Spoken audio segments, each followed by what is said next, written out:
Then meat quality. Yeah, what we normally do is when I optimize my feed, for example, here you see a grower, I calculate with net energy and SID, digestible lysine levels. And I adapt this level of these both nutrients on the feed intake and also the projected, the feed intake and the projected growth of the animals. Because these two decide what the level of energy and the level of lysine is. So that's the starting point. But what you also can see is that in the grower I use more SID lysine as I use in the finisher. Then I want to show you two feeds. One with a 2.5% premix, and I calculate with net energy. This is my formulation program, and with the 0.99 SID lysine as I had here, 9.9 gram, so that's 0.99%. With the 2.5 premix, I need actually 28% of soy 46, to have this level of lysine. Try to remember the price. I don't know your prices, but the price of the feed. I didn't know your raw material prices. So this is with 2.5 premix. Now I calculated with a 3.5 premix, and you can see this is the premix. I included a higher level of amino acids, but also extra tryptophan and valine as an amino acid. The lysine level is 0.12, is even higher. Also other amino acids in it. The protein level is much lower, and you need only 18.5% soy to have the same lysine level. Is this clear for you what I want to explain? And the price, this is the price of the premix, not exactly, but so €110 per 100 kilo for the premix. This is the price for the total feed. And when you see the other one, you can see the premix is cheaper, but the feed is more expensive because you need much more soy. And I think that, I didn't know prices, but I think I calculated €55 for soy. I think it might be more expensive even in Taiwan because we have to import all. I see that everywhere. We see that the last decades, the soy price, of course, the soy and the amino acid prices do this, but over a decade, you see the soy decrease more than the amino acid did. So amino acids are getting cheaper. The raw materials you use, I think it's clear that the energy level in oils, 3 types of oil, is much higher than in corn. But like I showed here, when you use only corn and soybean meal and you don't have fiber sources, you don't need oil in your recipe.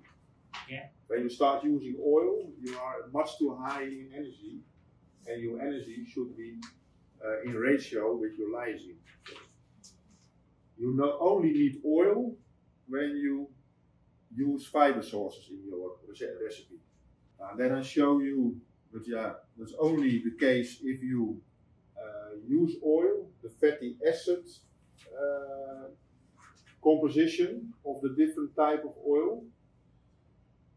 And you can see that soybean oil is higher in unsaturated fatty acids related to palm oil or pig fat. If you use oil, it affects the type of fat you also will have in your pigs. This unsaturated soybean oil will give more soft fat, and this one gives more harder fat. But only when you use fat.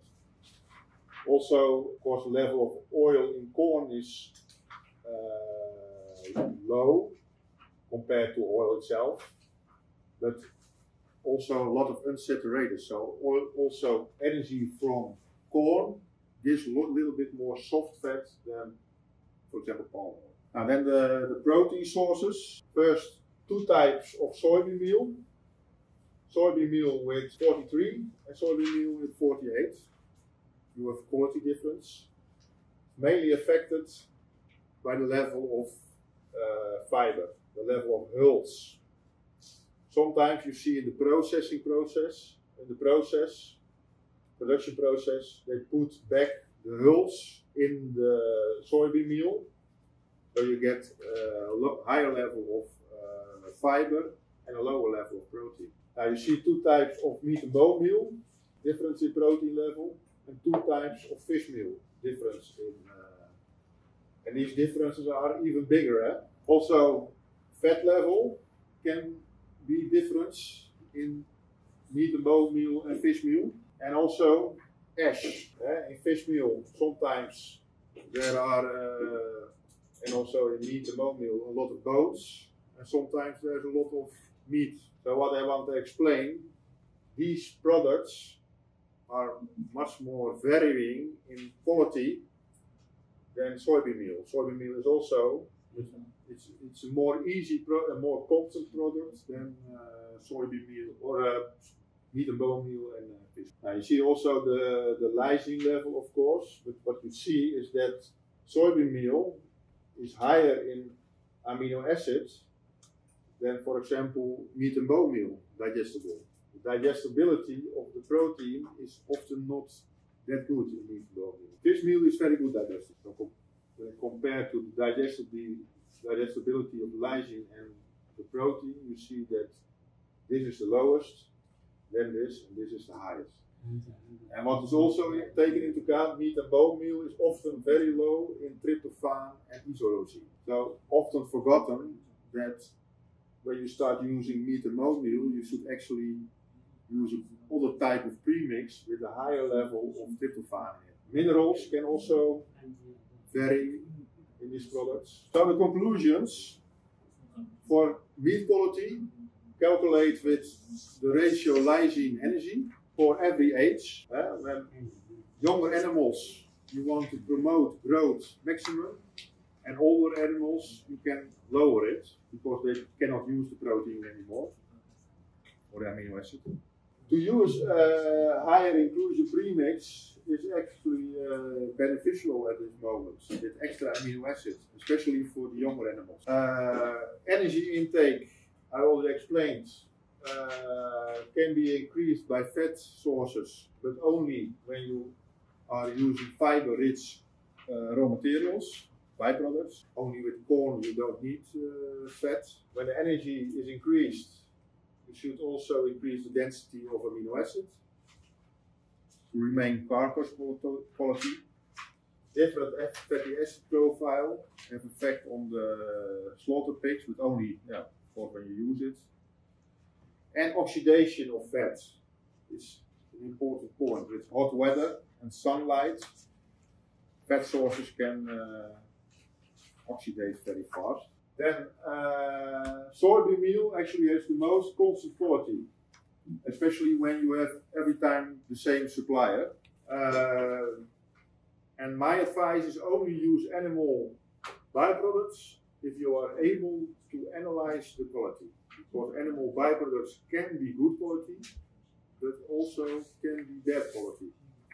So if you do not know the quality, I prefer not using it. Is it allowed in Taiwan to use meat and bone meal from the slaughterhouses? For poultry feed. Layer. For layer. For poultry or for pig feed? No, just focus on layer. Layer. On layer? Yes. The meat and bone meal? Yeah, because the layer has profit very low. So the big manufacturer will use the meat and bone meal in the layer feed. Yeah. So is that logic, Bert? What? Use meat and bone meal in layer feed? I'm not a poultry specialist. It can be as an alternative protein source. When it's cheaper than soy. Because the meat and bone meal can offer high phosphorus from the bone.